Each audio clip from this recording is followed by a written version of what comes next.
There is a version of this story where nothing goes wrong at all. In that version, the moon keeps her opinions to herself. The alpha of Iron Moon holds his tongue for the length of a single breath, and a tracker named Sorrel walks home from the choosing with mud on her boots and nothing bruised but her patience. That is not the version that happened. The moon did not stay quiet. The alpha did not hold his tongue. And so, if you are the sort of person who likes to know precisely whose fault a disaster is before you settle in to enjoy it, the honest answer is that it was his. Every howl of it, every whisper that came after. He was handed one moment in which to be kind, and he chose, in front of the whole pack, to be cruel instead. Sorrel only gave the thing straight back to him. Afterward, they would call it the night she ruined herself. They had it precisely backward. It was the night she stopped letting a man decide what she was worth. But we are getting ahead. Begin where she began, at the low end of the hollow, in the dark, where the trackers always stood. The choosing came once a year, when the moon went red over Iron Moon, and the whole pack crowded into the hollow to see who fate had bound to whom.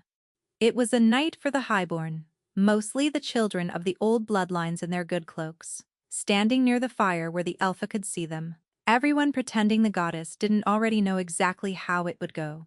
Sorrel had stood at the choosing 11 times in her life, and had never once been looked at. She had made her peace with that the way you make peace with weather. She was a tracker. She was tall and weathered and quiet, with a scar through one eyebrow from a boar that had objected to being found. And she was very good at the one thing the pack had ever asked of her, which was walking into the dark and coming back with the truth of what was in it. "Stop scowling," murmured Linnet beside her. "You look like you're planning to bite the fire." "I'm planning to leave before the speeches," Sorrel said. "There's a cold trail on the North Ridge I'd rather be following than standing here watching Emmerich's cousins fall in love on schedule." Rook, on her other side, snorted and then tried to turn it into a cough, because Rook was young enough to still think a snort at the choosing might get him howled at. He was probably right. The fire built. The elders sang the old binding song, the one with too many verses, and the red moon climbed. And one by one, the couples were called forward, as the goddess's mark rose, silver on their skin, a bright, curling line that bloomed wherever true mates stood close, proof that fate had made up her mind. It was a pretty thing to watch, if you liked that sort of thing. Sorrel did not especially like that sort of thing. She was counting verses and thinking about the North Ridge, and had just decided she could slip out during the next chorus when her right wrist began, very quietly, to burn. She looked down. Silver was rising out of her own skin. For one long, stupid moment, she thought she had brushed against someone else's fate, some highborn girl's mark bleeding over onto her by mistake. Then the line pulled itself into a shape she had only ever seen on other people, curling up the inside of her forearm, bright as a struck blade, and the burn of it went all the way to her teeth. The singing faltered, heads turned, because a mark did not rise alone. A mark rose in answer to another, and every wolf in that hollow was already turning to see who stood at the far end of Sorrel's silver thread. He was standing by the fire, of course. Where else would he be? Emmerich of Iron Moon was not a man who had ever needed to raise his voice to fill a space, and he was not filling it kindly now. He was looking at his own wrist, where the same silver had risen to meet hers, and his face had gone to something colder than she had words for. Not surprise, not joy. Nothing a person hopes to see on the face of their fate. As though the goddess had handed him something spoiled. The whole pack held its breath. This was the part, Sorrel understood dimly, where the alpha crossed the hollow and took his mate's hand, and the elders wept and sang the last verse. This was the part that ended the story happily. Emmerich did not move toward her. "No," he said. The word went out over the crowd flat and final. He looked at her the length of the hollow, at her scarred brow and her tracker's leathers and the mud she hadn't had time to scrape from her boots, and his mouth curled. "Whatever the moon thinks it's playing at tonight," he said, "it has made an error, and I will not be bound by it. Look at her, a gesture, careless, that swept her from boots to brow, a hunter's dog with dirt to the knee. You'll never be worthy of me, girl. Not if you lived 9 lives and scrubbed yourself in every one." There is a particular silence that comes when a powerful man is cruel in public, a held, complicit quiet, everyone waiting to take their cue from him. Sorrel felt it settle over the hollow like snow, felt the pack's eyes slide off Emmerich and onto her, hungry to watch her break, because that was the shape the night was supposed to take.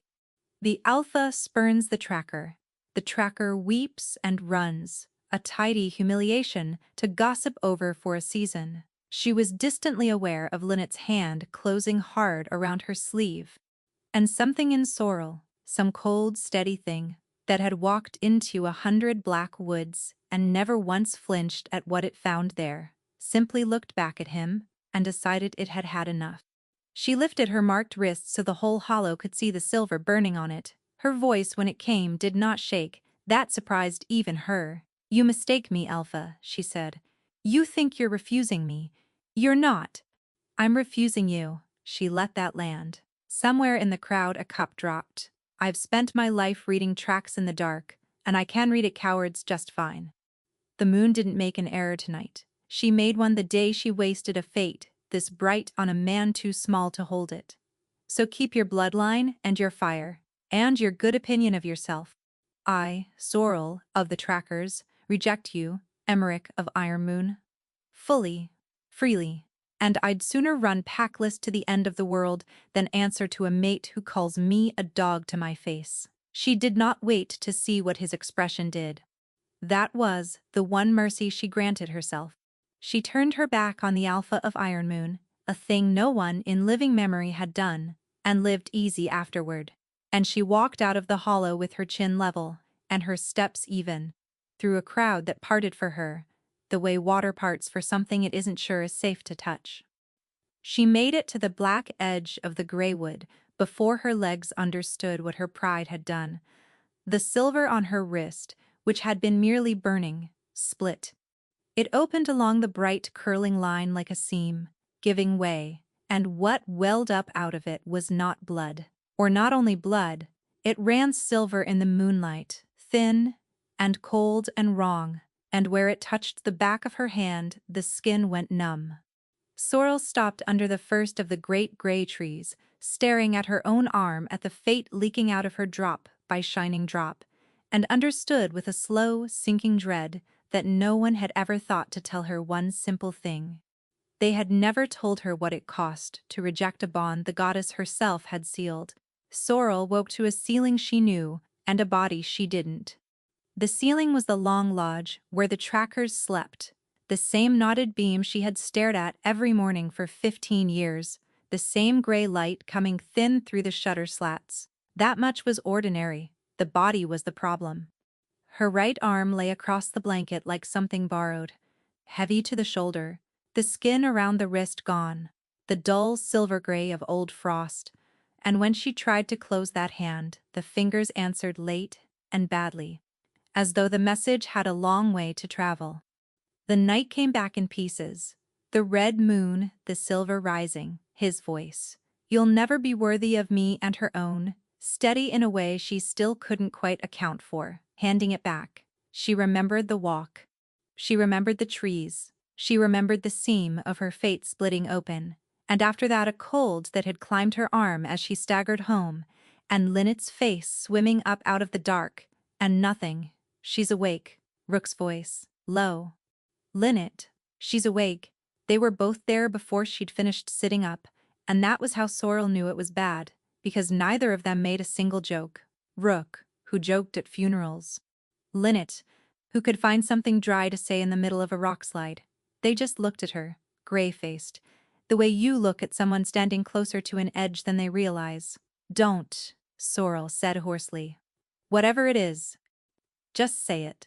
Lynette sat on the edge of the cot and took Sorrel's ruined hand in both of hers carefully, the way you'd hold something cracked, "What do you know about rejecting a sealed bond?" she asked.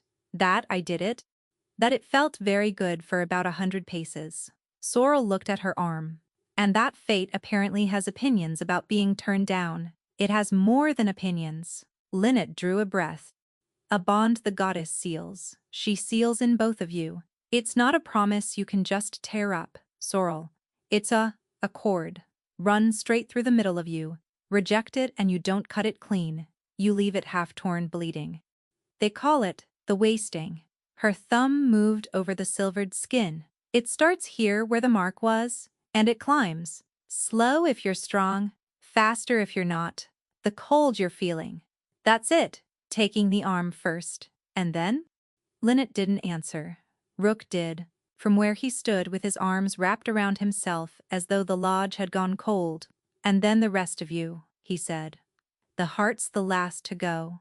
Old Ma Webb up on the fells rejected her bond 40 years back, before either of us were whelped. Took her 3 winters to die of it. My gran says she was silver to the elbow at the end and couldn't feel her own children's hands." The long lodge was very quiet. Outside, the ordinary morning went on. A dog, an axe, someone laughing near the well. All of it very far away, on the other side of a wall Sorrel hadn't known was there until now. 3 winters, she repeated. "If you're lucky," Lynette said. "And there's the other thing." She hesitated, and Sorrel had known her long enough to hear the shape of worse news gathering. "It runs both ways. The cord's tied at both ends. What's happening to you is happening to him too. To the Alpha." That landed strangely. Sorrel turned it over and found to her mild disgust that no part of her was sorry. "Good," she said. "Let him go silver to the elbow. Let him find out what his good opinion of himself is worth when he can't feel his own sword." "Sorrel!" Lynette's voice sharpened. "You're not hearing me. He's the Alpha. If word gets out that a tracker's rejection is killing him by inches, half this pack won't care that he earned it. They'll only care that a low-born girl laid a slow death on their king. There are folk in this vale who'd hang you for a stubbed toe of his, and there are others." She stopped. "Others what?" "Others who'd be glad of it," Rook said grimly. "A dying Alpha's a weak one. There's been ugly talk this past season, even before last night. Supplies gone missing, orders that don't match. A hunt where the Alpha's own girth strap was cut half through and called an accident. Something rotten's working through Iron Moon and nobody can name it. And now the 2 of you are roped together and both bleeding out silver." He shook his head. "You didn't just wound yourself last night. You handed somebody a very sharp knife. They only have to wait for you both to bleed." Sorrel sat with that. She was good at sitting with hard things. It was most of what tracking was, holding still with something ugly, until it showed you its shape. But this one wouldn't show its shape, it only kept getting larger. "So, I sever it," she said at last. "Clean. There's a way to do that, surely. If a half-torn cord is what's killing me, then cut the rest and be done."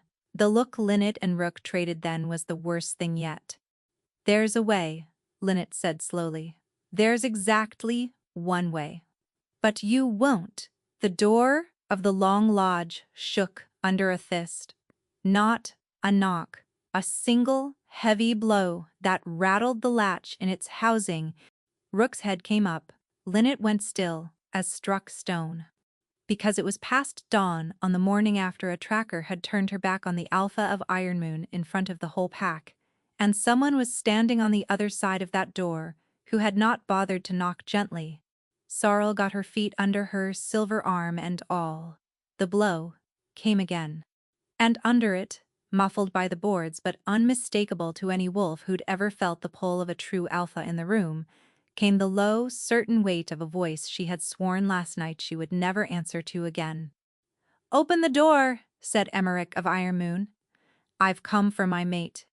For a long moment, nobody in the long lodge moved, and Sorrel had the mad thought that if they all simply stood very still, the Alpha might decide he'd imagined the whole pack and go home.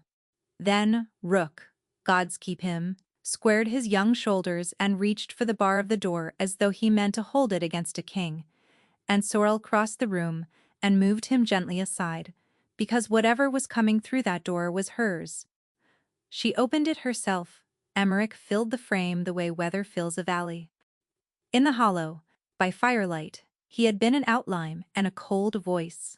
Here in the flat gray morning, he was simply infuriatingly real. Broad through the shoulder, travel-cloaked, his light hair pushed back rough as though he hadn't slept.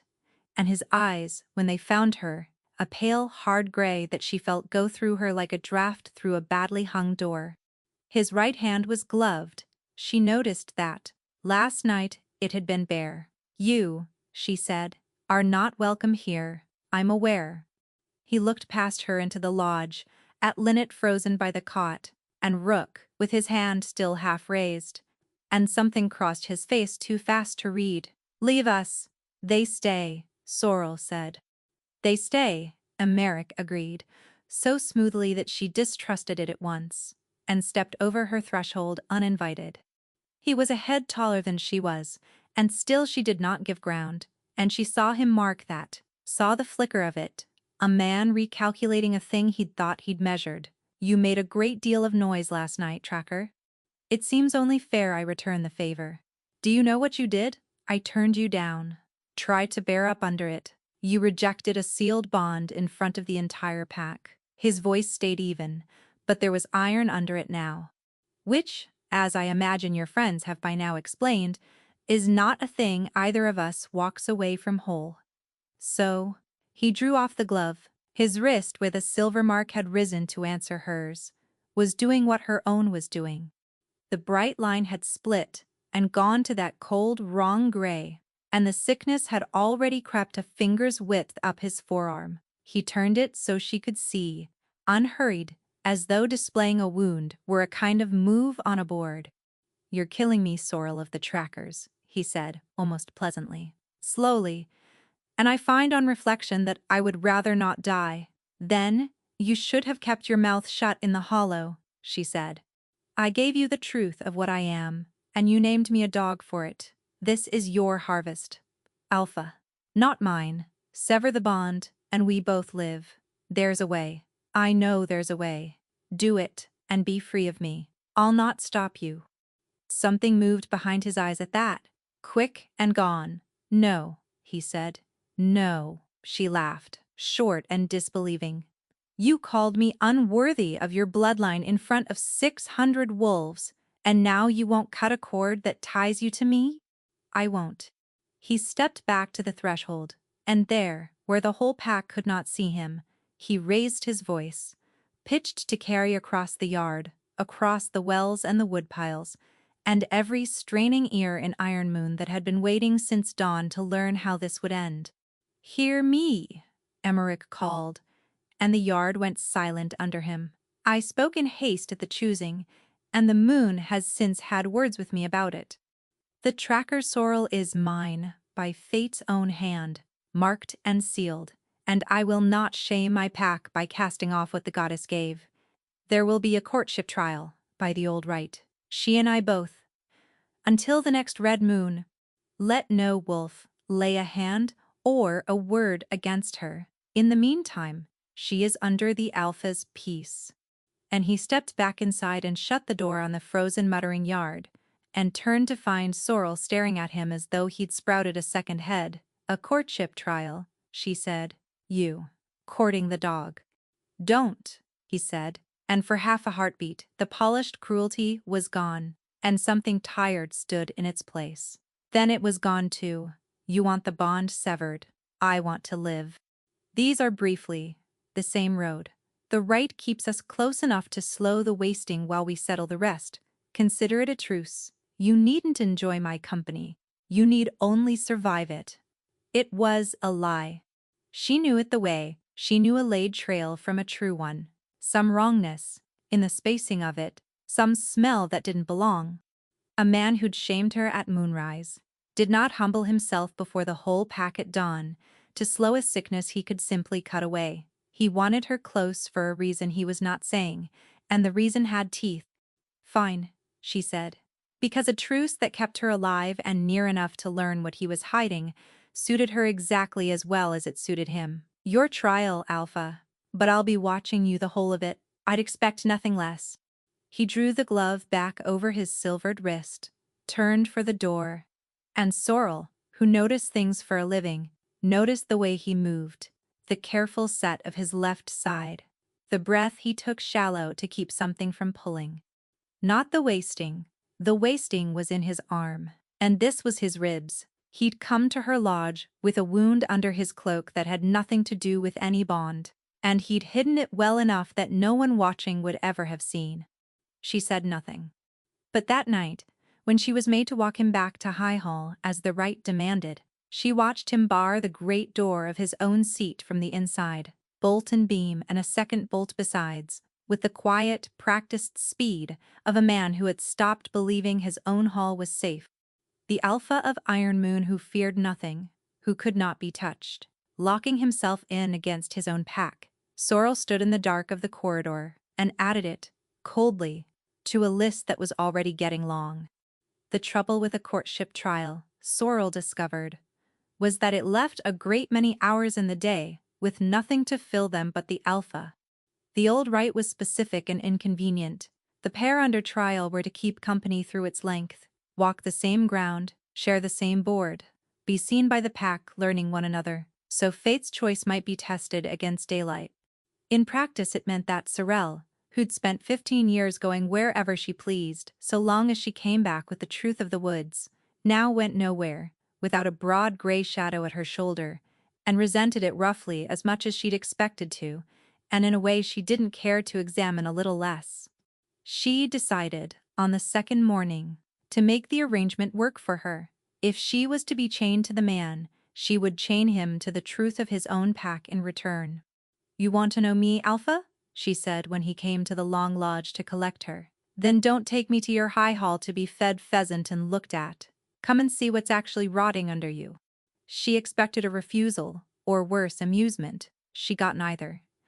Emmerich only inclined his head and said, "Show me," and something in the plainness of it caught her off her stride, so she showed him. She took him to the tracker's stores first, where the trouble was easiest to see, a long stone shed at the Vale's north edge that Sorrel had watched run dry for 3 years running, while the parchments swore it was full. We requisition 40 snares for the deep runs, she said, holding up the tally stick with its neat rows of notches. We're issued 12. We ask for salt to keep the winter meat, and it's granted, signed, sealed, and then it goes somewhere that is not here. Same with bowstring. Same with lamp oil. Every quarter it's promised, and every quarter it thins. She let the stick drop.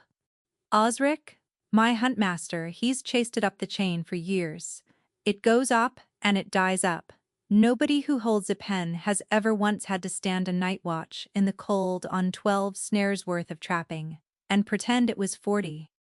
At the mention of the name, a woman's voice came warm across the yard. Are you slandering me to the Alpha girl, or only to the weather?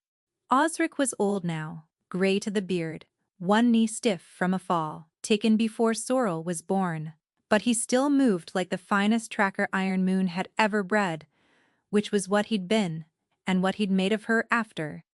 He'd pulled her out of the orphan's row at 8, half-feral thing that bit, put a bow in her hands and a purpose in her chest, and told her across 10,000 miles of walked woods that she was the best nose in the pack, and that this was what she was for.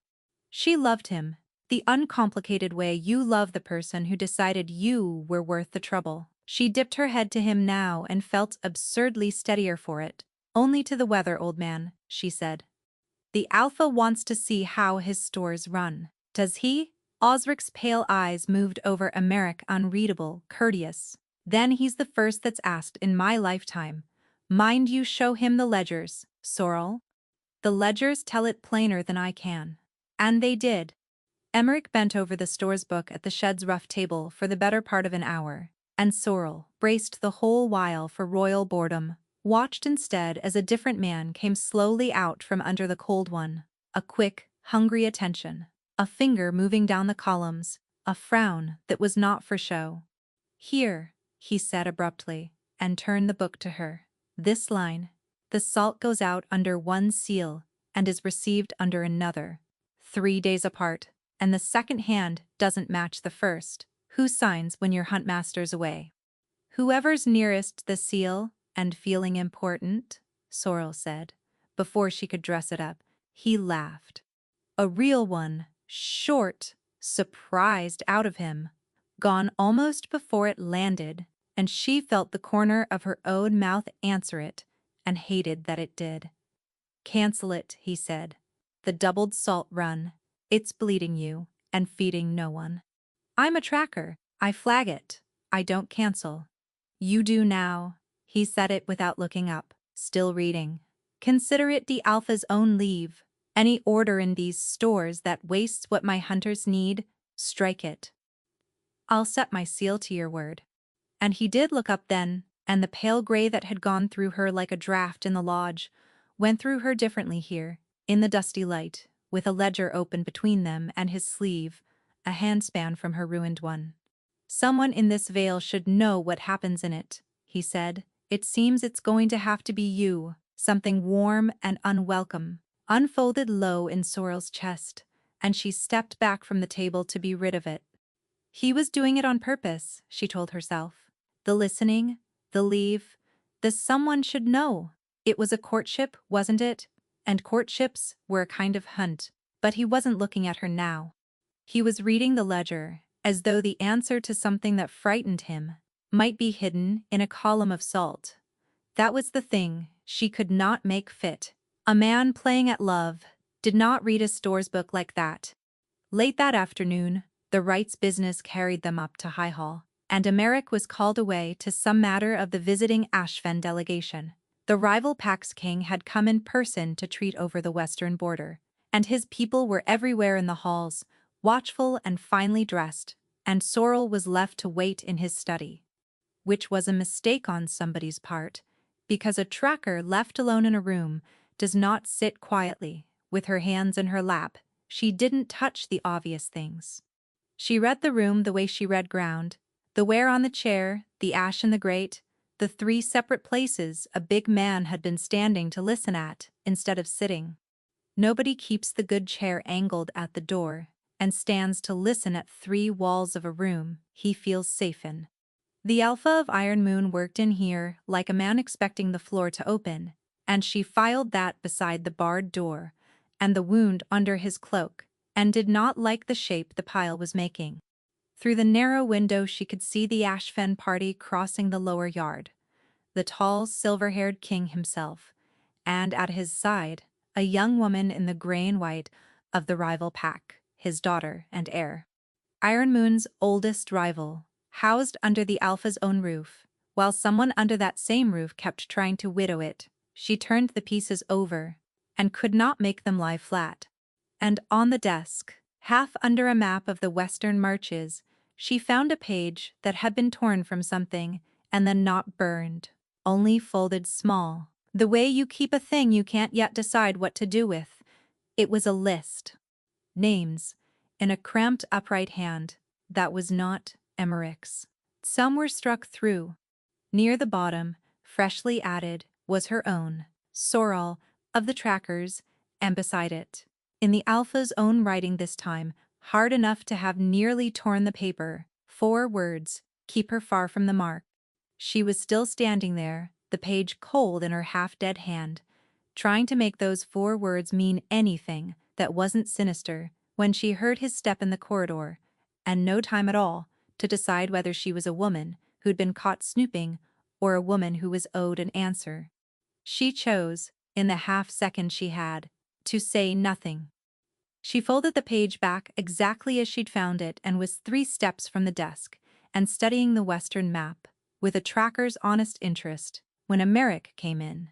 And if he noticed the frost of her attention, he put it down to the map, because he crossed to her side and said, "Good. You should see this anyway. Get your cloak. We're walking the West Stones tonight, and I'd have your eyes on the ground before the moon's up." She should have pressed him then. Keep her far from the mark.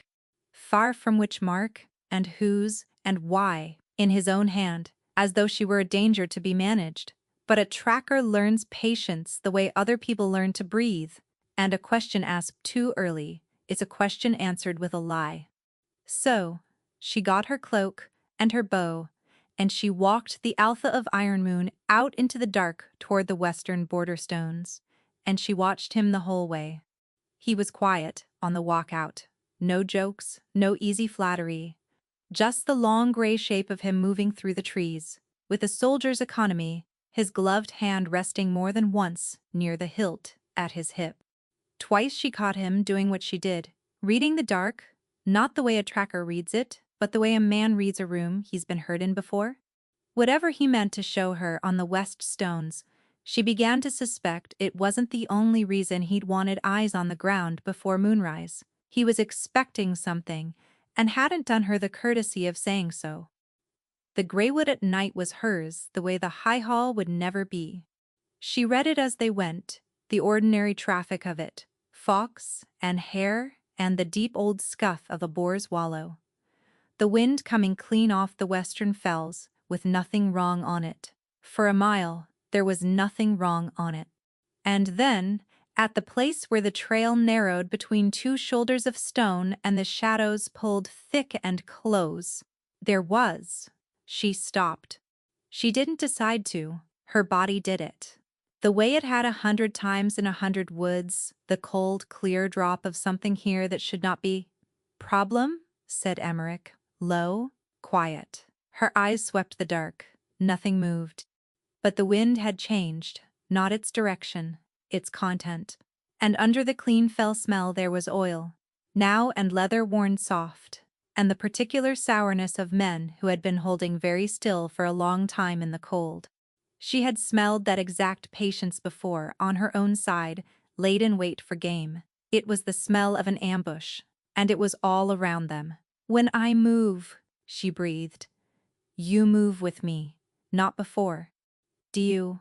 Friend, Sorrel, Emmerich said in a perfectly conversational voice far too loud. Is this the part of the evening where you confess you've grown fond of me? She had half a heartbeat to understand that he'd done it on purpose, drawn the first shot before it could be aimed. And then she was already moving, hauling him sideways by the front of his cloak as the bowstring sang. The bolt went through the space where his head had been and cracked off the stone behind them, and then the dark came apart into men, 4 of them, faces bound, blades bare, moving with the ugly economy of people who did this for coin. Sorrel did not think. Thinking was for afterward. She put her body between the nearest blade and the Alpha, and let 15 years take over, caught the first man's wrist, turned the knife back into his own thigh, dropped him screaming, ducked the second, and put her elbow through his throat, so he folded without a sound. The third got past her guard, and she felt the blade open a hot line along her ribs, and used the turn of it, let it carry her inside his reach, and broke his arm across her knee. The fourth went wide past her, straight for Emmerich, with the bolt thrower already spanned, again. She threw herself across the gap, with nothing left to throw but herself, and got a hand on the weapon as it loosed, so the bolt went into the dirt instead of the Alpha, and then she and the assassin went down together in a snarl of limbs, and she came up on top with her knife at his throat and her knee in his spine and the whole wood ringing with sudden silence. A whistle cut it, sharp, clean, from somewhere up the slope. And the 2 men, still breathing, broke off at once and were gone, not scattering, not panicking, but withdrawing, in the good order of soldiers, who had been told what to do if the thing went wrong. That was the detail that turned her cold, colder than the blade line along her ribs. Cutthroats scattered. They saved their own skins in 4 directions, and cursed the coin that wasn't worth this. These men had a signal and a fallback, and the discipline to obey, both with 2 of their number bleeding in the leaves. Somebody had drilled them. The thought arrived, unwanted, the way a huntmaster drills the young hounds of Ironmoon on the practice ground, whistle in his teeth, until they break and rally on command without thinking. Sorrel knelt in the dark over the one she'd pinned, chest heaving, ribs on fire, and Emmerich stood behind her, entirely unhurt and entirely wrongly calm. You're not surprised, she said.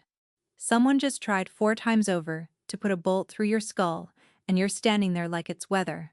This isn't the first, is it? The hunt this spring, the cut girth strap, your barred door. She turned her head. Who is trying to kill you, Emmerich? For half a breath, something real showed through the calm, tired and old, and afraid. In a way a king is never allowed to be. Then it shut. You're bleeding, he said gently. Let me see the ribs. She looked back down at the man beneath her knee, meaning to strip the wrapping from his face, and stopped. Because his sleeve had ridden up in the struggle, and there on the inside of his forearm, worked in dark thread, was a small and familiar mark, a running hound over 3 crossed arrows. She knew that sigil. She had one just like it, stitched inside her own collar, given to every soul who had ever trained under the huntmaster of Ironmoon, given to her, at 8 years old, by the man who decided she was worth the trouble.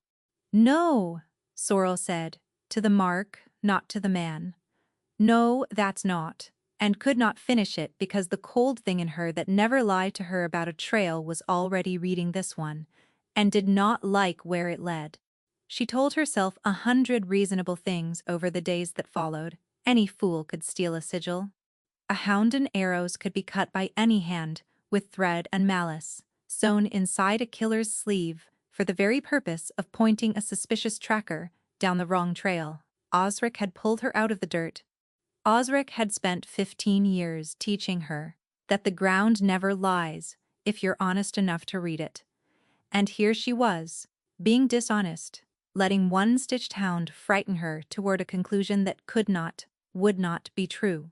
So she folded that trail up small, the way Emmerich folded his terrible page, and she kept it in the cold back of her mind and did not look at it, and she turned instead to the man she could dig at.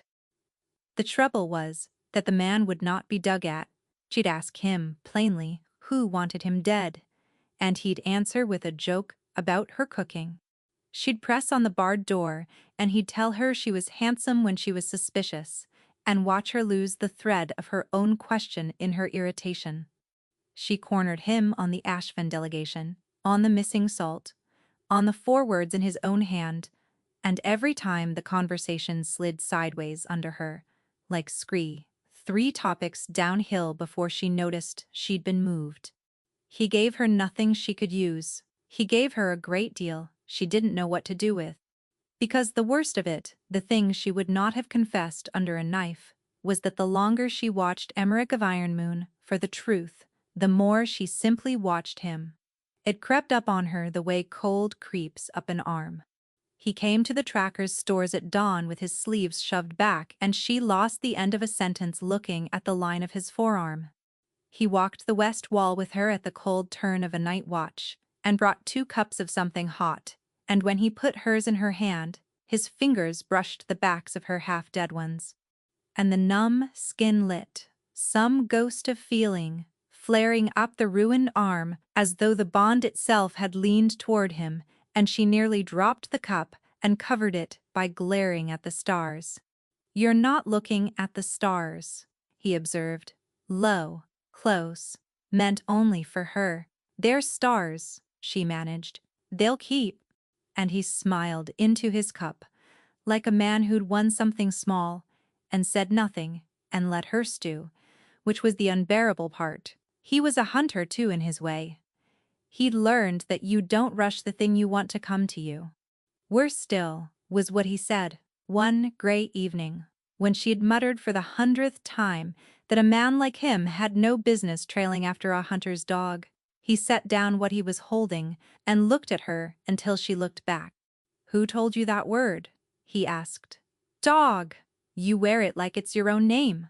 Someone put it on you, young, and taught you to answer to it, because a wolf who believes she's only good for the hunt never once looks up to ask what else she might be owed." His voice had gone quiet, and without any charm in it at all. "I called you unworthy in front of 600 people, Sorrel, and you didn't flinch. You know why? Because someone had already told you the same thing so many times you thought it was just the truth. I'm not sorry I said it. I had reasons you'll curse me for later, but I'll not have you agreeing with me." She had no answer to that. It sat in her chest like a swallowed coal, warm and dangerous, all the more so because she could not tell whether it was another move on the board or the truest thing anyone had said to her in years. The wasting did not care about any of it. It climbed. Slow, as Lynette had promised, she was strong, but it climbed, past the wrist and up the forearm, the silver gray creeping a finger's width, then two, the feeling draining out of her by inches. She learned to lace her bracer one-handed, to grip a bowstring with a hand that answered late and wrong, and loose it, a half beat early to allow for the lag, and to hit her mark anyway. She told no one how far it had gone. She watched Emmerich flex a stiff hand at the war table, and knew his was climbing too, and that he was telling no one either, and there was a grim kind of company in that two proud fools roped together over a drop, each pretending not to feel the rope pull. Lying in her narrow bunk after the late watches, her body humming and sleep nowhere, she'd catch her traitor mind wandering to him, the low voice at her shoulder, the warmth of him at her side on the cold wall. And she'd roll over furious and stare at the knotted beam and think, this is exactly how a clever person is made a fool of. Then, one night, on the west wall, her legs simply stopped holding her. One moment she was upright, and the next the stone came up to meet her, and there was a cold like river ice pouring in from the arm, into her chest, into the places that decide whether a heart goes on with its business. And Emmerich's voice above her had lost every scrap of its ease. He carried her to the healer himself. She surfaced to lamplight and the old woman's grave face, and Lynette gripping her good hand hard enough to bruise. "How long?" Sorrel said. Her voice came out a rasp. "Don't soften it. How long do I have?" The healer looked at the silver climbing toward the girl's shoulder, and then at the alpha standing rigid in the doorway, with his own gloved arm held stiff at his side, and she did not soften it. "A moon," she said. "Perhaps less, the rate it's running now. A rejected bond can be born for years, if it's left half-torn and quiet. But yours isn't quiet, child. You keep pulling toward him and tearing it wider. There are 2 roads left, and only 2. Sever the cord clean and be free of it." She paused. "Or, seal it.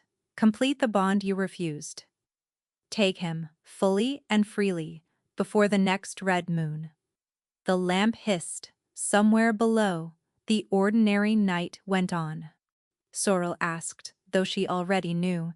"Then in a moon," the old woman said, "the 2 of you die within an hour of each other. An iron moon buries an alpha and the tracker who wouldn't have him in the same cold ground." The Ashvin feast was the worst possible night to be dying, and the only night she was permitted to leave off looking like it. Iron Moon put on a show for its rivals. The long hall lit end to end, the good silver out, the Alpha's own table crowded with the gray and white of Ashvin and the deep green of the home pack, all of it arranged to say, "We are strong, we are whole, do not test us." Sorrel had stood guard at the edges of 100 such nights and had never once sat at the table. Now she sat near its head in a borrowed green gown, her silvered arm hidden under a long sleeve, and felt the way a knife feels laid out among the spoons. The wrong shape for the setting, and sharper than anyone wanted to think about. Merrick found her eye down the length of the hall, and something in his face eased, just slightly, just for her, and she despised how her chest answered it. He came and got her out of the noise, before the toasts, on the pretext of air, and led her out to a stone gallery above the gardens, where the music thinned, and the night came up cool, off the dark hedges. For a while neither of them spoke. "You hate this," she said, watching him. She'd learned the shapes of him by now. Knew the true smile from the worn one, knew when the ease was armor. Hate is a strong word. You're wearing it like a man wears a boot with a stone in it. He laughed, caught out, and then the laugh faded, and what was left underneath was tired, in a way she'd only ever glimpsed at the edges. "I've been doing this since I was 19, he said, smiling at people who'd have my throat if they thought the grip was loose. Being exactly as much as they need me to be and not 1 inch of what I'm not. so no one looks too close and finds the seams. He turned the cup in his gloved hand, not drinking. You asked why I wouldn't just cut the bond and be free of you. Why I called you a dog in front of the whole pack. His jaw worked. Because the moment an alpha shows what he loves, someone reaches for it. I have buried people for the crime of being dear to me, Sorrel. So I learned to want nothing where anyone could see. And then the moon painted it on my arm in silver in front of the whole pack. And I did the only thing I knew how to do. I made them believe I'd thrown it away. She stood very still. Keep her far from the mark. The 4 words turned over and showed her, at last, a face that wasn't sinister at all. You're saying the cruelty was, I'm saying I'm sorry, he said simply. For the how of it, if not the why. It was the ugliest kind thing I've ever done. And I'd do it again to keep them from looking at you, and I've hated myself every night since. He met her eyes. There, that's the seam. You're the only one who's seen it. Something cracked open behind her ribs that she had spent a lifetime nailing shut. She reached up before she'd decided to and laid her half-dead hand against the side of his face and felt his breath stop. You're not what they think you are, she said low, and the man underneath the smile. I like him. God's help me. I like him a great deal. He kissed her. Or she kissed him. Neither could afterward have sworn to the order of it, and every careful thing in Sorrel's head went white and silent at once. His hand slid into her hair. Her ruined arm came alive against him. And then it wasn't only heat. The bond she'd been strangling since the first day came open like a door blown wide in a storm, and his feelings poured through into her, distinct and foreign and undeniable. Relief so deep it ached, fear worn smooth from long carrying, and under it, a want that had nothing to do with the crown, a plain helpless wanting aimed at her. At the tracker, with mud on her boots, with no one there to perform it for. She had been wanted for her bow, for her nose. She had never, in her life, stood in the path of a man's open, reasonless want, and it folded her resistance in half. Then the old fear caught up with her, the one Osric's voice had put in her at 8 years old. Don't reach for what you're not owed, and she wrenched back, gasping, her hand at her own mouth. Emmerich's eyes were dark, blown, hopeful in a way that terrified her. Sorrel? That you felt that? The bond? It was just a kiss, she heard herself say. He went still. The hope drained out of his face by degrees, and the mask came back, not all at once, but sliding, careful, the way it did, when he'd been hurt and would rather die than show it. A kiss, he repeated quietly. Of course. A servant appeared at the gallery's edge. Silver tray on his palm, 2 cups of wine, dark as old blood in the moonlight. Your Grace, the man murmured, and offered the tray. And Emmerich, wounded, distracted, reaching to fill his hands with something so they'd stop reaching for her, put out his fingers for a cup. Every hair on Sorrel's body stood up at once. She didn't think. Her hand shot out and struck the cup from his fingers, and it shattered on the stone, and the smell that came up off the spreading wine turned her stomach to ice. The bitter almond and rot reek buried under the fruit that any tracker who'd worked a poisoner's trail would know in her sleep. Don't, she breathed. Her hand had closed around his wrist hard enough to bruise. Don't touch it. Do you smell it? Under the wine, she watched his nostrils flare and catch it. That was meant to drop you where you stood. Perhaps to stop your heart altogether. The servant was already gone, melted into the dark. Emmerich stared at the broken glass, and the color went out of his face, and then it did not come back as fear. It came back as calculation, hard and cold and immediate. You'll tell no one, he said. Not your friends, not the watch. There is a foreign king, 1 wall away and his heir beside him, and if word crosses that hall, that someone poisons the alpha under his own roof, I'll have a war before the candles gutter. Say nothing. He caught her face in his hands. Quick, low, I need you to trust me. Just this once. I know what I'm doing. Do you? She thought, but she nodded, because the alternative was a hall full of blades.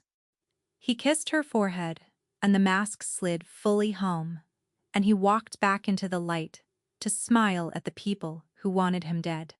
And Sorrel stood alone on the gallery with broken glass and spreading poison and gave him a slow count of 30. Then she followed. She kept to the edges, the way she'd been trained. She watched him smile and nod and deflect, watched him slip through a side door, and the instant he was out of sight, the smile fell off his face like a dropped stone. He went down and down into the low, cold halls where the huntmaster kept his lodge, and Sorrel's stomach went down with him. The door of Osric's lodge clicked shut behind him. For a long moment she stood in the dark and could not make her legs work. Then, very quietly, she crossed to it and pushed it open. Emeric stood behind Osric's own desk, its drawers pulled out, a sheaf of the huntmaster's private papers in one hand. He looked up. For a long, breathless moment, neither of them moved. "Sorrel," he said, and his voice was very calm, very steady, the way it went when everything was about to break. "This is not what it looks like." Emeric never fumbled for words. He was the sort of man who had the answer before you'd finished the question, who moved through a conversation the way water finds every low place in a streambed. But he stood behind Osric's desk, with the stolen papers in his fist, and he stopped. And the stopping told her more than any answer could have. "Say something," she begged him, without a single word. His jaw tightened. Her stomach dropped through the floor. "There was poison in your cup an hour ago," she said. Her voice had gone strange and flat. "You told me to breathe, not a word of it. And then you come straight down here in the dark to rifle my huntmaster's private papers. So tell me, Emeric, tell me plainly, what is going on?" He set the papers down on the desk, slow, as though they might go off. "I've been investigating Osric," he said. The words wouldn't resolve. They were just sounds, in the wrong order. "Osric," he went on, and his voice had gone gentle, the terrible, careful gentle he used on frightened envoys, the one he had not turned on her in all the days of the trial, and was turning on her now. The supplies that never arrive, the orders that contradict each other, the salt that goes out under one seal and comes back under another. It isn't waste, Sorrel, and it isn't luck, it's deliberate. Someone has been bleeding the coin meant for the watch, straight out of Iron Moon for years, into his own purse and the hands of the men he keeps setting on me. The killers in the Greywood were paid with my own hunter's bread. He let it sit. It's Osric. It has been Osric all along." "No," she said. "Sorrel." He said her name low, and it landed like a hand on the shoulder. "The sigil in the assassin's sleeve, the signal they broke on, the salt under 2 seals. You saw all of it. You've been carrying it around like a stone you won't turn over, because the moment you look, you already know whose hand is under it. That's not." Her back had come up against the door. "Osric wouldn't. You don't know him. He pulled me out of the dirt. He's not." She stopped, because underneath the roar of "not Osric, never Osric," something cold and quiet had begun assembling itself, and she could not make it stop. The questions he'd asked her, the stores, the duty roster, who held the seal when the huntmaster was away. She had thought he was interested. She had thought, gods, she had thought he was courting her. "You needed someone close to him," she heard herself say. The floor was very far away. Someone he trusted, someone he raised. Her eyes came up to his. "That's why you reversed the rejection. That's why the trial. You couldn't get into his lodge, but I could walk you straight through the door and never once suspect. Because he's the only man in my life who never lied to me. You used the one true thing I had to hunt it." She was shaking. "Say I'm wrong, Emeric. Say I'm wrong." He looked at her for a long moment, and he did not say she was wrong. She pressed the heels of both hands to her eyes. She had been so stupid. Every warm hour of the past weeks turned over and showed her its underside. A strategy, a lever, a way in. The ledger he'd read, like a starving man, the leave he'd handed her over the salt. "Someone should know what happens in this veil. It seems it's going to have to be you." She'd let those words live in her chest for weeks, like something precious. They'd been bait. And under the anger, quieter and far worse, an old familiar voice she thought she'd finally silenced sat up and said gently, "See, you let yourself believe it. You let yourself think a man like that could want a girl like you for herself. Now, look what the wanting was for. All of it," she whispered. "It was all a lie. Not all of it." He came around the desk, and she stepped back into the corridor, and he stopped at once. "I won't pretend the trial didn't begin as cover. It did. But it stopped being cover somewhere I can't even mark. And if you'll only—" "Why didn't you just arrest him?" she interrupted. "If you were so certain. You're the alpha. Being alpha doesn't make me untouchable." The steadiness frayed at last. Osric holds the loyalty of every hunter, and half the watch. An old name, powerful friends, 40 years of goodwill. I can't buy in a night. If I'd hauled him up on suspicion, with no proof one man alive could argue, there'd have been blood in the Vale by dawn. I had to be certain. I had to have the one thing no one could shout down. His voice dropped, hoarse. And I had to keep you clear of it, because if he ever guessed you'd turned, he'd have used you or buried you. And I could not. Don't. The tears came and she let them. Don't you dare tell me you did all of this to protect me. You looked me in the eye for weeks. You watched me put my own body in front of a blade, meant for you. And in all of it, you never once told me the truth." She was close enough to touch him. She didn't. "Not everyone is what you are, Emmerich. Some people are just what they say they are. Osric is one of them." "Sorrel," he said. "Please read the papers." No, she would not look. Because Osric was the one thing in her whole life that had never once been a performance, and she would not let this beautiful liar take that too. "Good night, Your Grace," she said, and walked out into the dark of the corridor, with the whole ruin of it trailing behind her. She should have gone to the long lodge. She went to Osric instead, because it hurt too much to carry alone, and she found him a turn away, standing in the low corridor, as though he'd been waiting there, and before she could think better of it, she was moving toward him, the old pull of the one safe thing. "Sorrel?" he said, opening his hands to her the way he had when she was 8 and the world too big. "Child, you're white as bone. What's happened to you?" And because it was breaking her ribs to hold it, she opened her mouth to tell him. But Osric's face, in the moment before it arranged itself into concern, did something she had spent 15 years being trained to notice on other people and had never once turned on him. It calculated. Just a flicker. Just the smallest wrongness in the spacing of a thing, like a footprint set down too carefully to be innocent. There and gone. But she was a tracker, and she had seen it, and she could not now unsee it. "Come," Osric said, folding her under his arm the way he had when she was small and the world was too big. "Sit. Tell me what the Alpha's done to you now." So she sat, and let him think she was only a broken-hearted girl, because the cold assembling thing in her chest had whispered a warning she did not want to obey, and until she understood it, she would give nothing away. It was the hardest hunt she had ever run, to sit in the one place that had always been safe, across from the one face that had always been kind, and read it for lies. Every instinct told her to lay her head down and let the old man make it smaller, the way he always had. She kept her head up. She'd learned that from Emmerich. Of all people, you can be terrified and steady at once, if you decide the steadiness matters more. "He used me," she said, and let her voice crack, which cost her nothing, because it was true. "The whole trial. It was cover. He wanted into your lodge, Osric. He's got some mad notion that you—" She made herself stop, made herself look up at him, wet-eyed and lost. "He thinks you're the one bleeding the stores.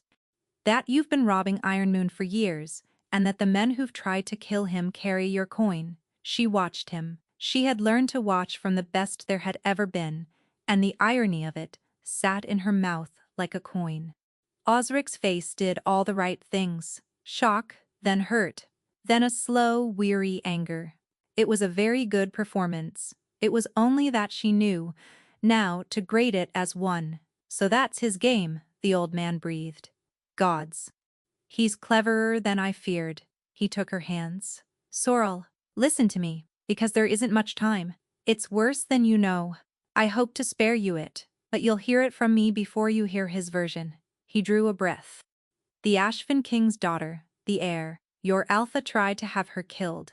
Poison slipped into her cup the night of the Western hunt, dressed to look as though a fever took her in her sleep.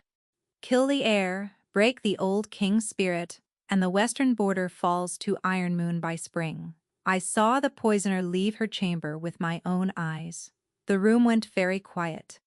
And Sorrel, who on the night of that western hunt had walked the Alpha of Iron Moon out to the border stones herself, who had killed 2 men and broken a third's arm and bound his wounds and her own by moonlight, while the assassin's blood dried in the leaves, felt the last warm thing in her go cold and clear as spring water.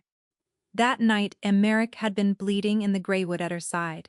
He had not been within a mile of the Ashfin heir's chambers. Osric had just laid his false trail across a stretch of ground she had walked with her own 2 feet, and he did not know it. Because he did not know where the Alpha had truly been that night. Because the man who'd sent the assassins had gone to bed, certain they'd come back with a corpse. He's lying to me. The thought arrived, whole and terrible. The man who pulled me out of the dirt is lying to my face, and Emeric told me the truth, and I called Emeric a liar and left him standing in the dark. She held herself very still, the way she held still over a fresh kill sign when the killer might yet be near, and she made herself walk the whole trail again to be sure, because a tracker who leaps at the first easy reading gets herself gutted, and she would not do to Osric what she'd just done to Emeric on nothing but feeling. So she checked it. The night of the Western hunt. She had been there, at the border stones, blade in hand, Emeric's blood on her sleeve. That was not a thing she'd heard or been told. That was ground she had stood on. And against it, Osric had just laid a story that required the Alpha to be in 2 places a mile apart at the same dark hour, which was not a lie a man told by accident. It was a lie told by a man who did not know where his own assassins had failed, because he had not been there either, because he had only sent them and gone to bed, certain they'd come back with a corpse. The proof was not in anything Osric had said. It was in the one thing he'd got wrong because he could not have known it. And that was how she knew, past the reach of hope, that it was true. Every other piece fell into the space behind it. The drilled assassins breaking on a whistle like hounds off a practice ground. The sigil in a killer's sleeve. The salt going out under his seal and never arriving. The barred door. The cut girth strap.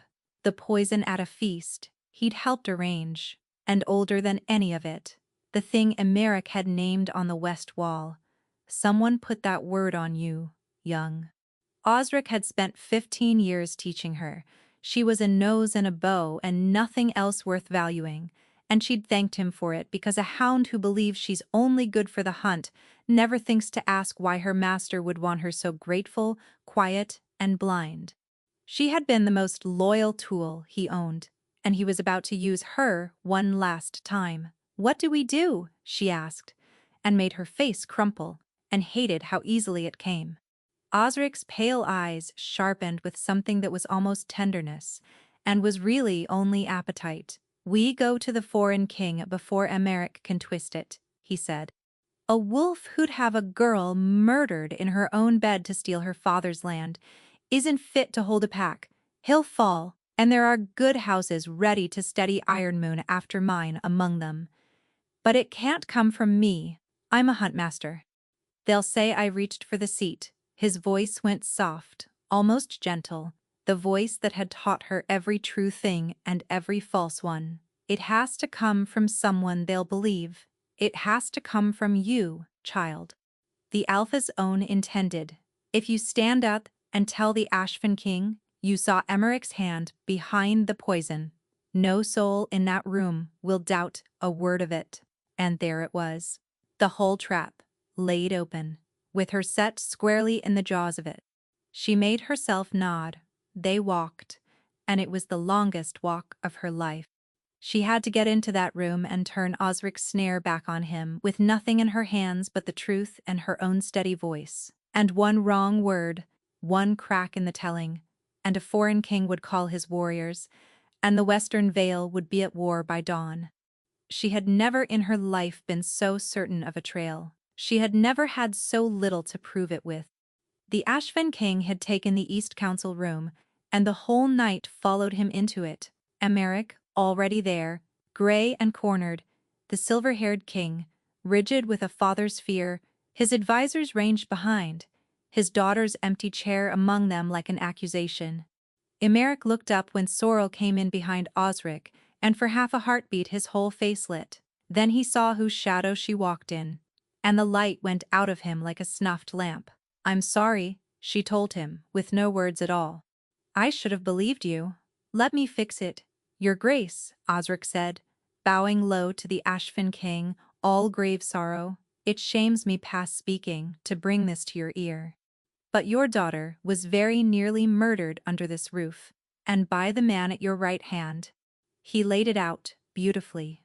The poisoned cup, the counterfeit fever, the border that would fall the moment the girl was in the ground, and the foreign king's face went from grief to something with teeth. "That's a lie," Emeric said, low. "Every word of it is his own." "He would say so," Osric returned, not even unkindly. "Of course he would." And then, gently, the killing stroke. "But the Alpha's own bride was there. She has every reason on earth to shield the man she's sworn to, and still." He turned, and the whole room turned with him, to the tracker standing silent by the door. "Still, I think she loves the truth more than she loves him. Ask her yourself, Sorrel. Tell his Grace what you saw." Every face in the room swung to her. The foreign king, leaning forward, desperate. The advisers, already counting her as one. Osric, sure of her, the way a man is sure of a knife. He's wetted himself. And Emeric, who thought she had come to bury him. She looked at the Ashven king. She kept her voice as level as still water. "I saw nothing of the sort," she said. "Because it never happened. The Huntmaster Osric raised me from a child, and it costs me more than you'll ever know to stand here and say it, but he is lying to you, and I can prove the shape of the lie." The room snapped tight as a drawn bow. Osric went rigid at her side. "He tells you it happened on the night of the Western Hunt," Sorrel said. "But on that very night, I walked the Alpha out to the border stones myself, and we were set upon by 4 armed men in the Greywood. I carry the blade scar along my ribs to show for it.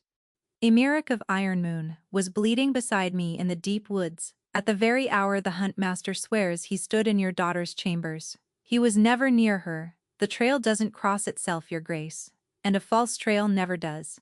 She turned fully to the foreign king. "There have been 3 attempts on the Alpha's life this season. There was poison in his wine tonight, at your own feast. I struck it from his hand. Ask why a huntmaster is so eager to see his own Alpha fall." Her chin came up. "Search his lodge, now, while he stands here in front of you, and cannot reach it. See whether you find the proof of a wronged daughter or a paymaster's ledger, a hound's head seal, and enough nightshade to drop an Alpha king." "This is grief and hysteria," Osric said, but the smoothness had cracked down the middle. "The girl is distraught. Then a search costs you nothing," the Ashven king said very quietly, and nodded to his guards. For one held breath the room hung on the space between the order and the obeying. Sorrel watched. Osric's eyes flicked to the door. His lodge lay beyond. To the guards already moving toward it. Around the room. The way a cornered thing counts. Exits. She had gambled everything on a single guess. That he'd had no time to empty the lodge between the poisoning in this room. That the ledger and the seal and the nightshade were still where a search would find them. Guess wrong. And she was a hysterical girl who'd accused the Alpha's most trusted man before a foreign king. And the war she tried to stop would begin with her own execution. She watched Osric's calm hold for one more heartbeat. And then it didn't. Osric's face changed. The grave old huntmaster she had loved for 15 years simply went out, like a candle, and what stood in his place was cornered and fast and had a knife in its sleeve. He came at her, not at the guards, not at the door at her, because she was the one who'd broken it, and some part of him wanted her to pay the toll first, and she saw the blade slide free half a beat before he reached her. Americ's voice, raw with a terror that had nothing regal left in it, but this was the one thing in the whole ruined night she knew how to do without thinking. She turned into him, not away, caught the knife wrist as it came, wrenched it with the whole turn of her body, and used his own weight and his old stiff knee against him to put him face down on the cold stone with her forearm locked across the back of his neck. The knife skittered away. He heaved once and could not rise. She leaned close to his ear, and when she spoke, it was almost tender. "You taught me to cut a false trail from a true one, Osric," she said. "You spent 15 years teaching me. A pity you never once thought to cover your own." Then the guards had him and hauled him up, and for one moment, he twisted in their grip to look back at her, and the thing in his face was not hatred. It was almost pride, and that was worse than any curse he could have thrown. "You were always my best," he said. "Ragged, my sharpest. I made you." Sorrel did not look away. "You made a tool," she answered. The woman decided the rest herself, and they dragged him out, and it was done. The search of Osric's lodge needed no telling. The foreign king read the paymaster's ledger by his own hand, the stolen coin, the assassin's pay, a whole treason in that cramped upright script, and the color in his face was the shame of a man who had very nearly gone to war on a traitor's lie. The Ashvin king went to his daughter first. Safe, they found her asleep and unharmed, the poison only ever a lie, the advisers scattered into tight knots. And then, in the sudden vast quiet of the emptying room, there was only the two of them, and Emmerich was staring at her as though he had never seen her before in his life. "You saved me," he said. "Even after, even believing what you believed of me. You still—" "I came to stop a traitor," Sorrel said, and her voice came out flat and cold and final. "That's all. Osric had to fall, and I was the only blade in the room that could drop him." She was already turning for the door. Her silver arm had gone dark to the shoulder now. She could feel the cold of it, reaching for her chest, the wasting drinking down the last of the moon's grace, and she found she did not much care. Not 1 second of it was forgiveness. "Sorrel," his voice cracked on it. "Please." She walked out. And behind her the Alpha of Iron Moon stood alone in the wreck of the council room, with his life saved and his heart in pieces on the floor, and neither of them said the word that might have stopped the bleeding, and the silver climbed in both of them toward the last thing it would take. There is a cruelty in being proved right too late, and Sorrel lived in it for 6 days. 6 days was what the healer gave them now. The wasting had drunk the moon's grace down to the lees. The silver stood dark past both their shoulders, and the old woman no longer spoke of severing or sealing as 2 roads, but of 1 road closing. Seal the bond and they lived. Refuse it, and in 6 days Iron Moon buried its Alpha and its new-made warden in the same ground.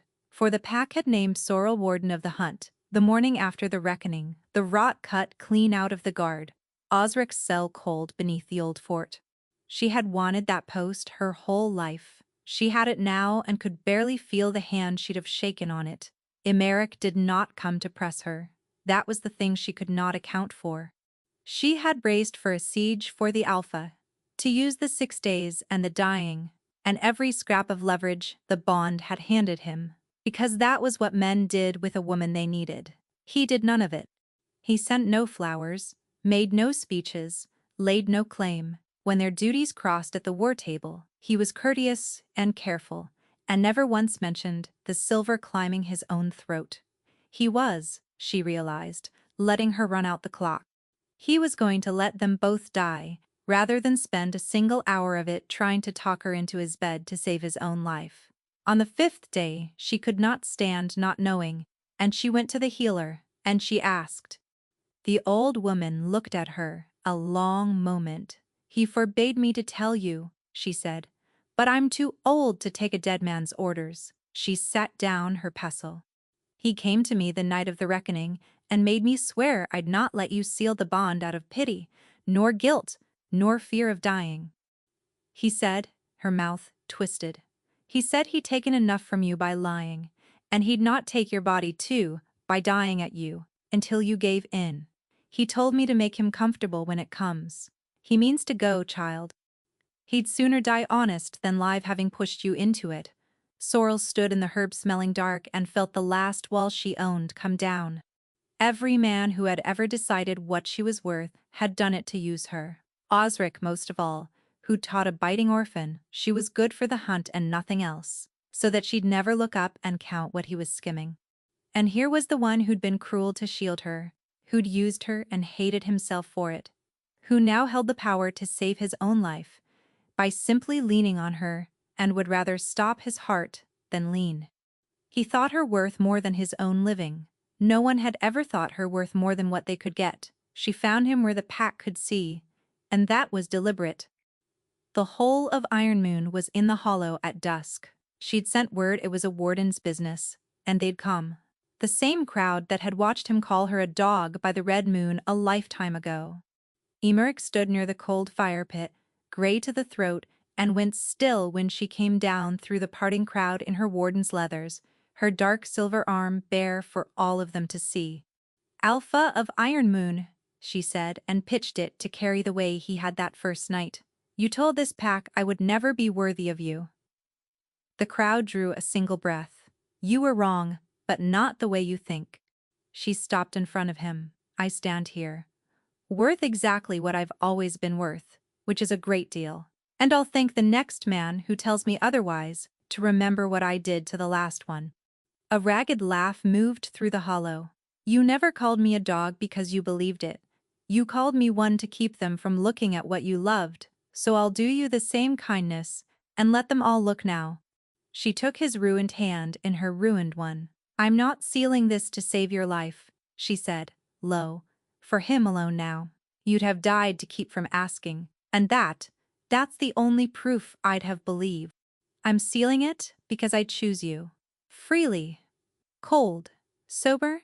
And in front of the whole pack. So no one, not you, not me, can ever call it pity again. Her voice shook and she let it. You're not what they think you are, Emmerich. And the man underneath, I'd have him. If he'll still have a hunter's dog with dirt to the knee. Something broke open in his face that no mask had ever covered. He'll have her, Emmerich said hoarse, to the end of his days and past it. And the silver flared, bright and clean between their clasped hands, as the bond drew shut at last and warmth came flooding up her dead arm, feeling and life and the whole overwhelming fact of him pouring back into her. And she felt the wasting let go of them both, like a fist unclenching. He kissed her in front of 600 wolves, and this time she did not pull back and call it nothing. The hollow howled, fit to bring the moon up early. They married before the next red moon, Sorrel having had quite enough of that particular satellite running her life. The whole Vale came out for it, the boy king nobody had taken seriously, and the plain-faced tracker who'd read the man behind the smile before anyone else bothered to look, and then dropped a traitor in front of a foreign court. Linnet wept and swore she wasn't. Emmerich cried outright during the vows. Sorrel had known he would, and did not quite herself, but it was a near thing, and the open bond gave her away regardless, spilling everything she was too proud to say straight into him, until she stopped caring who in the hollow saw. Later, much later, when the feasting was loud behind them, and they'd stolen out to the gallery above the dark gardens, he tipped his forehead to hers, and murmured, You still think me too small to hold a fate this bright? Ask me again tomorrow, Sorrel said, and every tomorrow after. I find I like watching you earn the answer. She turned his whole warm hand over in hers, where not a trace of silver remained. Besides, I'm the one who rejected you in front of the entire pack, if you'll recall. You don't get to unwant me now that I've changed my mind. Best thing that ever happened to me, said the Alpha of Iron Moon with great sincerity. Was the night you told 600 wolves I wasn't worth having. She kissed him. For once, she didn't argue. And through the open bond, warm and plain, and without a single seam left anywhere in it, she felt him laugh.